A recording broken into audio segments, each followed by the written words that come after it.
rero hariho intagondwa z'intwazangabo zari zabaye ibirara, hariho n'abasoda bato bato. Cpl Philibert Nduwumukama batazira Kiwi yari yahawe amategeko yo kuja kuzana Ngeze François. Ako kagwi kari kashinze ko abo umukuru w'igihugu. Reka tumvirize Cpl Philibert Nduwumukama. Ijoro saa 7 turagera turazana Ngeze turamushikana mu kambi, ndamukurikirana uko role yiwanje yari imeze, ndamukurikirana gushika isaha 3:30 zo mu gatondo. Umukuru w'igihugu Ndadaye Melchior bamushikaye, umuntu yamuzanye ni bikomagu amukuye muri Kamuha, bazi ko yari chef d'état major. Hanyuma rero rero mu pasayine zo mu gitondo n'inus umukuru w'igihugu bamwica, ariko Ndadaye na Ngeze rero yari yavuze ati nta mugabo atwarira ku nkunda. Mu nama rero abo bafite baciye bagira nabo baciye begerana kugira bagira inama, hanyuma ibikorwa bibandanye nk'uko uzi yuko Ngeze yaciye afata ijambo aravuga yuko yemeye kuba umukuru w'igihugu. Hanyuma icyo twaciye dukora twaciye dufata tumujana kwiradi. Imbere yuko Perezida Melchior Ndadaye agandagurwa yari yamaze kubona ko atakundi biza kugenda, yararindiriye urubanza izo ntwazagabo ziza kumucira. Philibert Nduwumukama araza kutubwira ingene yabona umukuru w'igihugu ico gihe. Ingene yaramerewe nabi kuko igihe avuye muri kambi ya Kamuha, wewe yari yamaze kubona yuko bikomagu amaze kumurivra, yari yamaze kubona yuko atabundi buryo atasaganirizo atabuhungiro. Urabona umuntu yashunzwe n'abasoda amajana n'amajana, ukazobona aramutanze nta security yiwe yayijeyo, ibintu byose nkabe n'ivyo. Urumva rero yasa n'umuntu nukuri yari yapfuye ahagaze. Sentare yabamvye umukuru w'igihugu yarigizwe n'intwazangabo zabiteguye, yaciye iheza gucira umukuru w'igihugu ugwa pirate. Philibert Nduwumukama aravuga amategeko yaciye ayahawe n'izo ntwazangabo yabona y'ukwica by'agashinyaguro umukuru w'igihugu. Muri batayopara amaze gushikaho rero niho haza abafisi bashika kuri 13, hama barashika mu kambi baragira inama. Umukuru w'igihugu bamwinjiza mu kabiro kamwe, acha rero barakorana bagira inama. Hama mu nyuma bikomaga cyasohoka caravuga ati bo mwebwe ibikorwa cyanyu nabashinze ni mubishire mu ngiro. Hama rero twebwe icyo twakoze twagize ivyo tubwiye nkuko ari yabitubwiye. Hama mu nyuma turagira turamuha raporo yuko igikorwa dutumye kirangi, c'est-à-dire umukuru w'igihugu apfuye. Oya hakoreshejwe umugozi umutimbu gitayo yakoze mu nyuma kugira ngo kumbure fitetrara ushobora kugira ikintu wihuta ukibaza uti uyu muntu kumbura hava vyuka, ariko iyo mbuga itayo yakoreshejwe amaze guhwera uko twari bane nyene narimu jete dinombe. Abibuka urubanza rw'abagandaguye umukuru w'igihugu muribuka neza ko intwazangabo zose zitavye sentare atanumwe yigeze yemera ico yakoze. Bose bavuga ngo abasoda bato bato bari bagumutse, ntibari bakitwubaha, bakavuga rero ko bari bafise ubwoba. Ariko rero Cpl Kiwi Philibert Nduwumukama wewe watigashwe, nta musoda muto numwe yigeze akora ico atatumwe n'intwazangabo zimutwara. Sinumva ingene wotegura ikintu hanyuma ukagitegura neza ukagiplanifia ndetse ukarinda ushika no muri execution, hanyuma ukagira ubwoba mu nyuma. Mugabo ubwoba kumbure baba base nuko mu nyuma vyase ivyo babifuza ntizabishika ko neza. Urumva ngo bashikira intwaro. Uribuka no n'itariki ya 22 ko bagiye muri etat major gusubiza intwaro ngo bayisubiza abahutu nabo bakanga. Ngira inkuru y'imvaho Sylvestre ntibantunganya mu mubazo no muri sinajyamira ivyo barabizi. Perezida Ndadaye igihe cy'isaha 4 rero yarahejeje kugandagurwa. Hoho mu makaritiye nka yose hani Bujumbura abahaba barabibona kuko ako kagwi karaciye mu mabarabara nka yose, mu biduga by'intambara, mu majipe ya gisirikare no mu makamyo, berekana umunezero. Ico gihe rero umukuru w'igihugu ahejeje kugandagurwa, François Ngeze yaragendeye abasirikare haba ku kibuga ca Batayopara muri Kamuha, naho yaruhukiye muri etat major yabasaba kubaha ubutegetsi. Ko jewe abo basirikare aho nagenda kubambya ngo ndababwira ijambo hanyuma saa 5:30 kandi ijambo nababwiye ni jambo nshobora gusubiramwo. Nababwiye nti mu bintu byose mubwirizwa kubaha ababategeka. Ivyabaye mwijoro y'uwa 2021 gitugutu 1993 rero ni vyinshi, ntitwoja ngaho ngo tubabwire ngo nivyo gusa, uretse ko vyabandanije. Bamwe baciye bapfa ibibanza mu bari baheje gukora ibara, abari hejuru yavyo nabo nyene hari uruhara bakoze. Ivyo rero niyo yabaye intandaro y'ubwicanyi bwaciye bwaduka hagati mu gihugu. Wowe bunyotewe amakuru y'imvaho yatohojwe kandi atomoye, umviriza Radio Afrique Africaine ijwi ry'abanyagihugu. Baciye bamukurikiza abafasha biwe Ponsiano Karibwami umukuru w'inama nshingamateka, Jules Bimazubute icegera c'umukuru w'inama nshingamateka, Richard Ndikumwami umukuru w'ibiro vy'iperereza, Sylvestre Ntibandunganya wewe yacitse ku icumu ahungira mu Kamenge aho yamaze imisi 4 atazi biriko biraba ataranamenya yuko bagandaguye umupfasoni wiwe Zebiya Nibizi. Yarazi yuko wewe ata politike bamuhora nkuko abitubwira. Maze gutaha mvuye mu nama y'abashikiranganje mu masambi n'igice saa 3 nashitse muhira twariko turagira ibikorwa cyo kugira neza inzu bayisiga. Hanyuma rero hari n'abacinda sazi muhira bari baje kuramukanya, bari bazanye n'umupfasoni wanje, baramara igihe mbere bataha ama saa 5. Hanyuma saa 5 turafungura, tumaze gusa gufungura tuza kuryama. Mugabe ico gihe kubera kuko bariko rasiga peinture marangi mu nzu, icumba ciwacu twaryamamwo peinture yari kinuka cane. Hanyuma kubera umwana twari dufise yaramaze amezi 4 apfutse, twabona ko atashobora kurara ahantu hanyuma bavugwamwo urya munuko wa peinture washobora kumugirira nabi. Hanyuma umupfasoni wanje acagenda kuryama mu kindi cumba kiraramwo abana. Niho rero mu masaha 8 iyo telefone nababwiye yashika. Hanyuma numvise ibyabaye ibyo biriko birabana ndamubwira nabaravyuka baraterama nk'abandi. Mu kugenda rero je ndamubwiye ndi nyishitse mu mutwe ndi wewe ko atavya politiki urimwo, ntingira ngo ivyo ntaco bikurabako, reka jewe ngende nti naho ngira boza bahiga abantu boza bahiga jewe. Mugabo ndahapfuye ivyashitse nasanze kandi nihenze yuko abantu batashaka ntibantwanya gusa ko umunyapolitiki ngo bashaka n'ibindi bintu, uko baci bamwica ku munsi wa 4 mu gitondo itariki 21. Amakuru y'imvaho ni kuri Radio Afrique Africaine ijwi ry'abanyagihugu.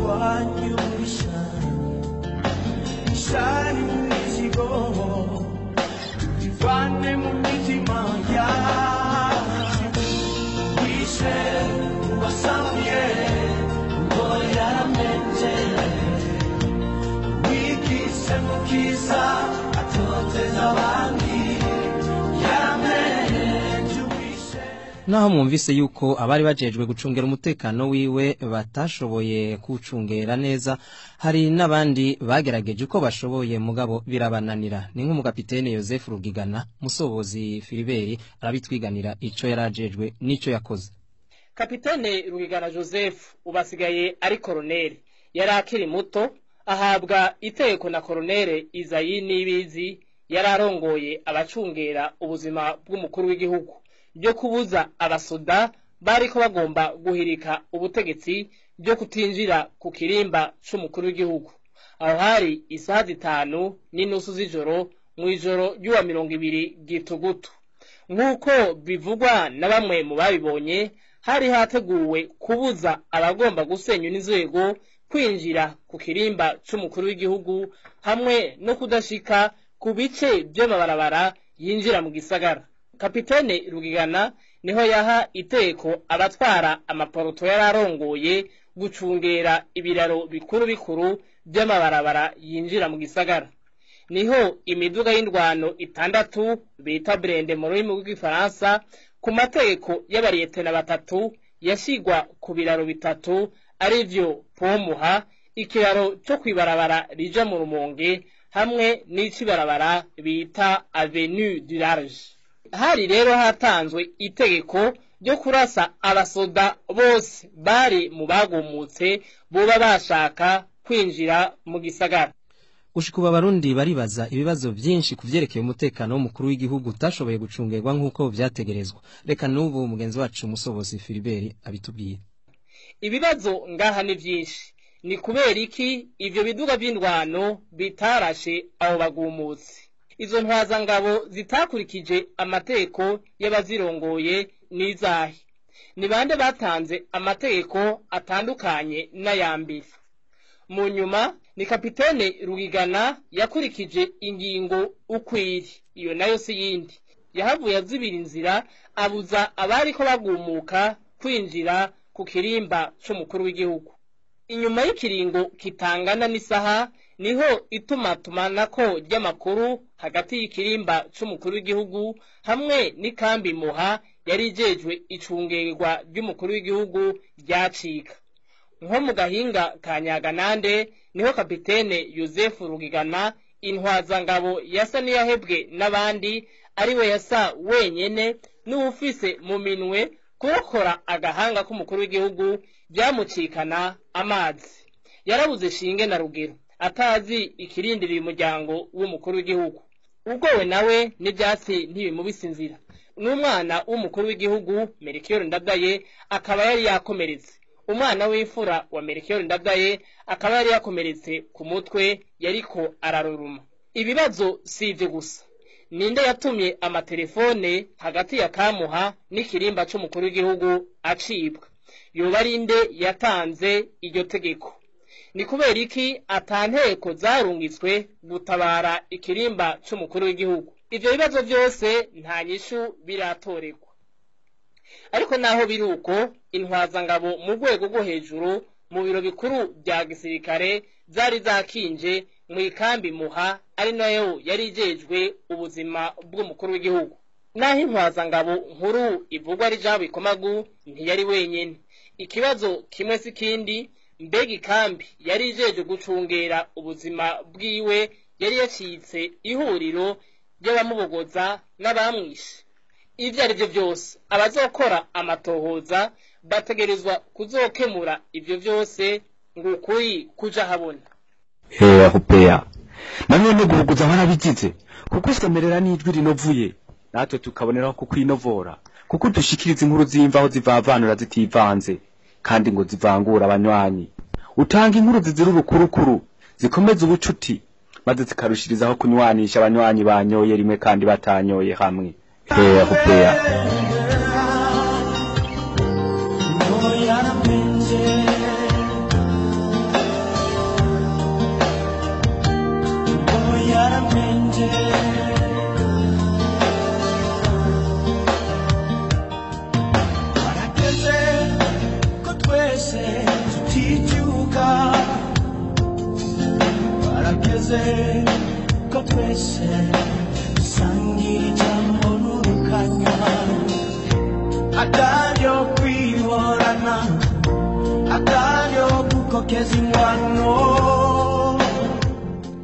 Inyuma y'urwo rupfu rwa Melchior Ndadaye ibara ryaraguye mu gihugu cyose. Bimwe yavuga imbere yuko bamugandagura ati ntimukora amaraso ku neza y'imiryango yanyu. Amaraso y'abarundi bazira ubusa ari buseseke. Bimwe byagahomera bunwa.